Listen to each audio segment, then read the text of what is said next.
Former Senator Jack Austin, our guest. He is a senior fellow at the Institute of Asian Research at UBC, and the mandate of that? It's to understand all of the societies of Asia. We research their politics, their culture, their economics.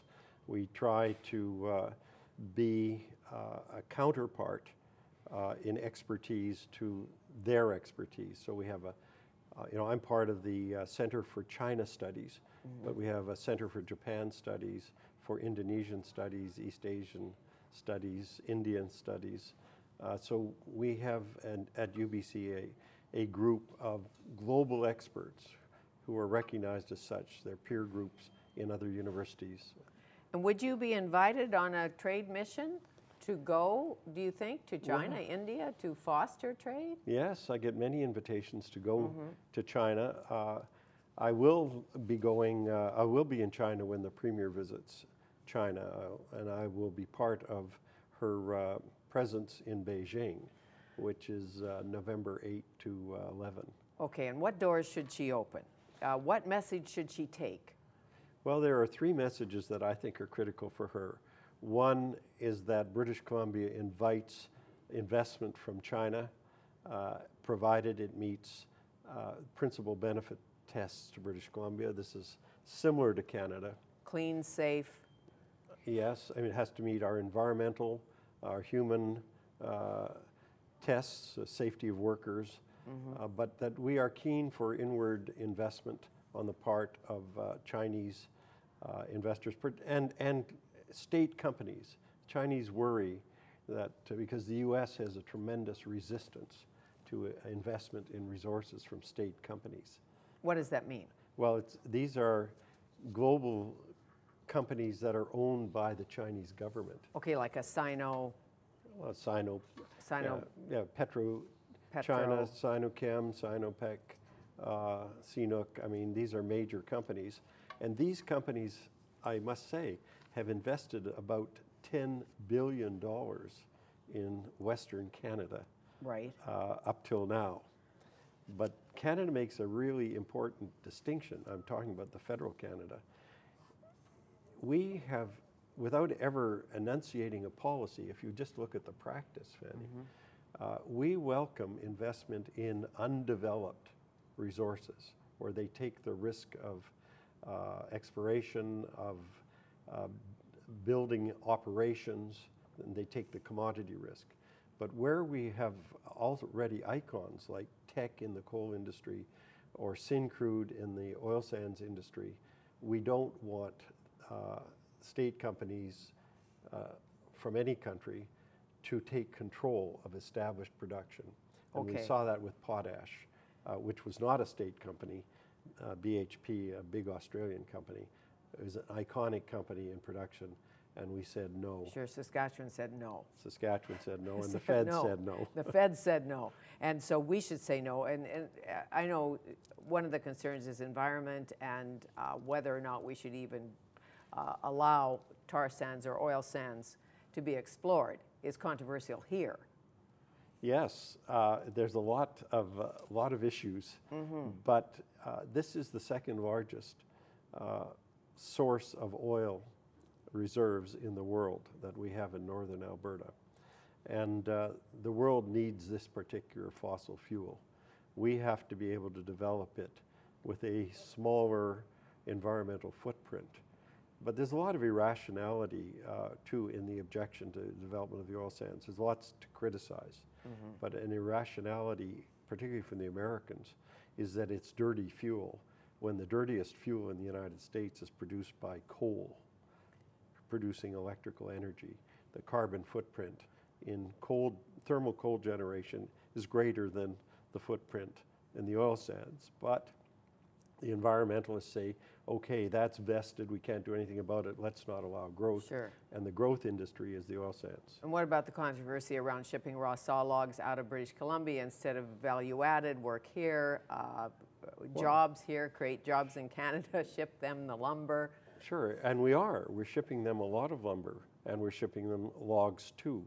You know, we need the jobs, we need the income, and the Chinese have solved that raw log problem for us substantially by taking sawn lumber to China as well as logs. Does it worry you that BC will run out of resources if we trade too much or export too much? Not at all. You've been in mines and you've been in energy and... Yeah, you know, a long time ago when I was in Ottawa, there was a Treaty of Rome. It was an environmental report, not the European Community Report, it's called. And the report said, it projected world demands for energy and the cost. And one of the critics said, you know, if we had had this report in 1880, the same criteria, the British Isles would be 6 inches in horse manure right across the whole. So it doesn't take into account technological developments, doesn't take into account efficiencies. I mean, there is a learning curve to everything. So I'm not worried about anything except making sure that we have a healthy economy in this province and in Canada, and resources in the short run, 20 years, 30 years is my short run, are the key. But Fanny, our resources will not always be the most competitive resources in the global trading system. And we do have to go up the learning curve, the value chain, and learn how to develop and sell technologies and new ways of doing things. That's where our universities in particular and the Discovery Institute are very, very important to us. And what about regional food supply? Food, water, things like that. Where does it fit in the picture? You know, that's the most terrific question. I made a presentation in Shanghai last November to a think tank there, and they said, you know, why will Canada be important to us in 30 or 40 years? What's your answer? And I said, the climate change progress is moving Canada's agricultural belt north, and we will be a major food supplier 40 years from now, and you will need us, and the world will need our capacity. Agriculture is our coming major export in the global system, in my opinion. Agri-foods. Agri-foods and all the things that go with agriculture, seed, agriculture, as with the emphasis on the word culture, way to do things. And I don't know whether we'll export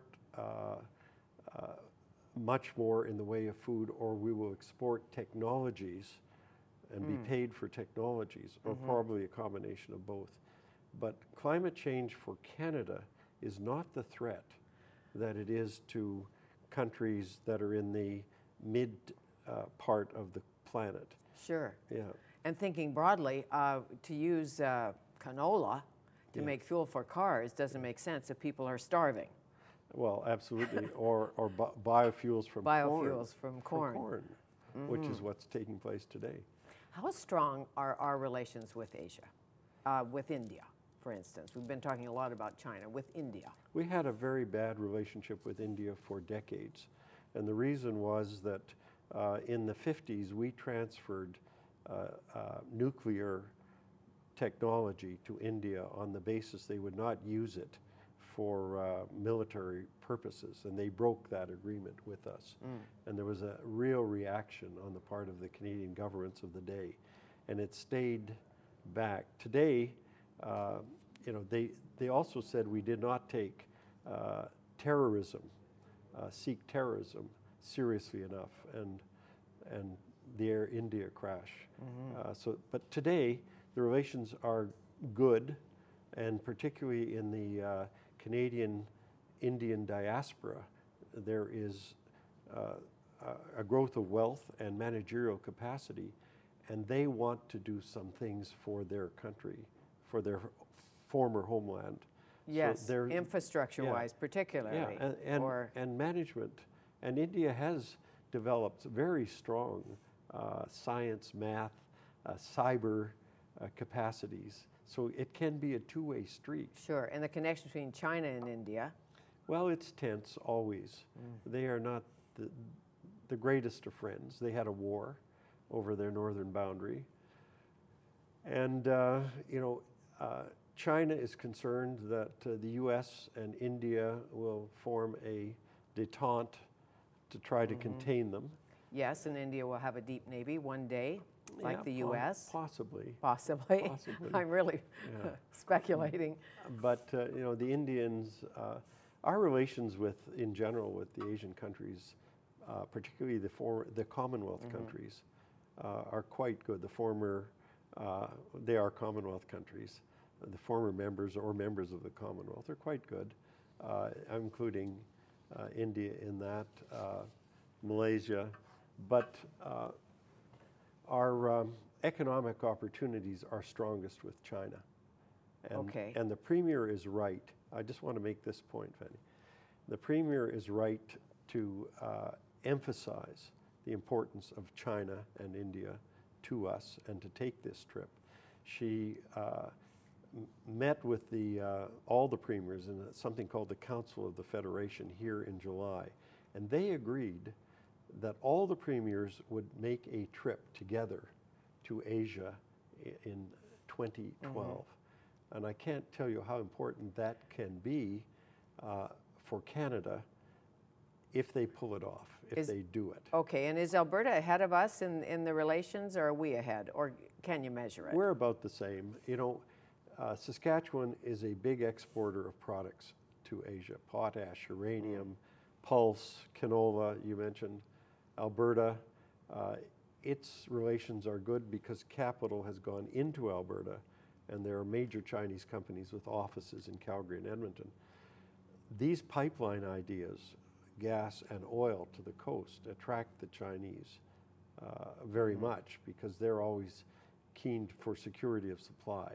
Of course. But Alberta's future is still ahead of it in terms of accessing Right, but when Asian you talk markets. pipelines and all of that, the environmentalists are concerned, as you know. Of course, and the Aboriginal community also. Very much so. Yeah. Oh, nice to see you again. Thanks so much. Thank you. Thank you. Jack Austin, Senior Fellow, Institute of Asian Research.